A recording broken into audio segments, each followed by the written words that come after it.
Today I'm going to be going over a read of Raising Pigs. Fantastic book. In a minute I'm going to be getting into my overall likes and dislikes and what my rating is of the book. Before I do that, I'm PJ from the High Mountain Homestead. We're a YouTube channel dedicated to providing the best tips and ideas about better soil, better plant life, and better animals. If that sounds up your alley, consider subscribing. Let's get to the book.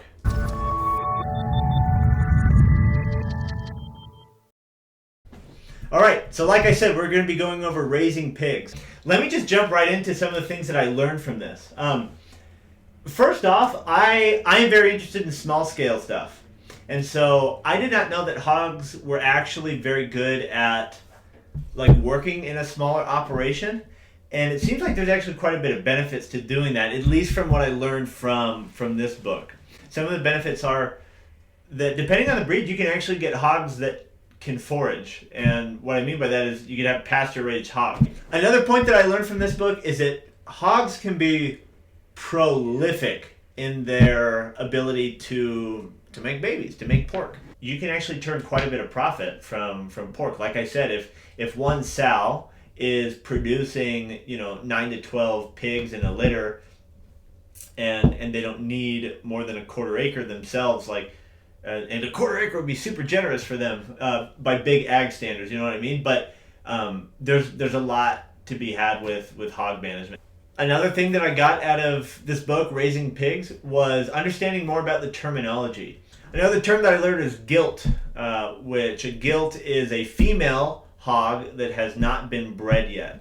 And so by and large, a lot of people that are in my situation, like a small homesteading operation, a gilt is what you would buy at a feeder age, which I guess is around 30 to 50 pounds. You'd buy that at a feeder age and basically raise it to market weight, which market weights vary depending on the breed. Something else that I got out of this book is learning about heritage hogs. So heritage hogs is basically an older breed of hog. And there's heritage cows, there's heritage sheep. Preserving heritage breeds is important because it preserves the traits and genetic sequences that are going on in these older breeds that we actually want to bring back into mainstream pork. Heritage breeds typically take longer to raise, but they taste so much better. What I thought was really interesting about this is it kind of explained why heritage meat is so much more delicious. And so the fact is two reasons what it comes down to. One is they take longer to get to a marketable weight. The second thing that a lot of heritage breeds have over, those big fat pink potbelly pigs that you see at your fair or whatever, are they're quite a bit more hairy. You can kind of see in the cover of this book, when they're hairier, they don't need to carry a big fat pad on their back.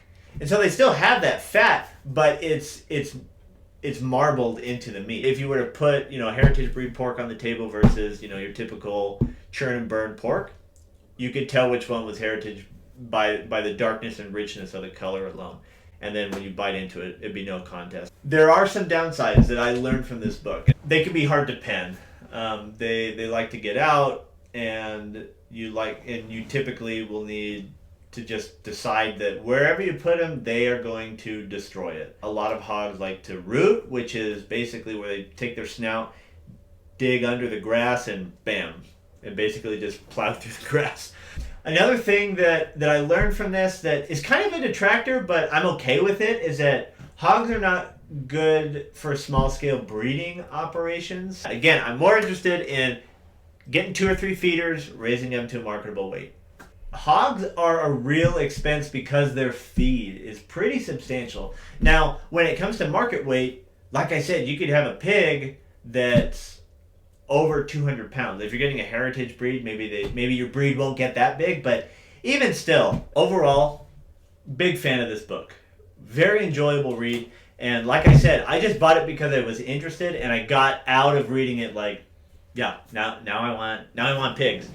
So I'm giving it a 4 out of 5 stars. I would have liked a little bit more suggestions from the book. I would have liked more concrete advice. It gives definitive amounts or a comprehensive amount of information, but I would have rather it just be look, You know, if you're starting an operation, like, bam, like, here's the 3 breeds that you're going to want. If you want heritage, here's the 3 breeds that you'll want. And instead, it was kind of just like, here's all the information, make your own choice, and it's your thing, do it. And I get my first sources of knowledge from these books, and I would like a little bit more hand-holding with there. But again, fabulous read, 4 out of 5 stars, and from an entertainment level, it's just a great book.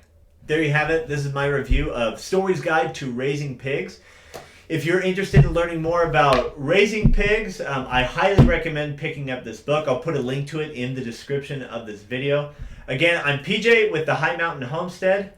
Thank you for watching this book review.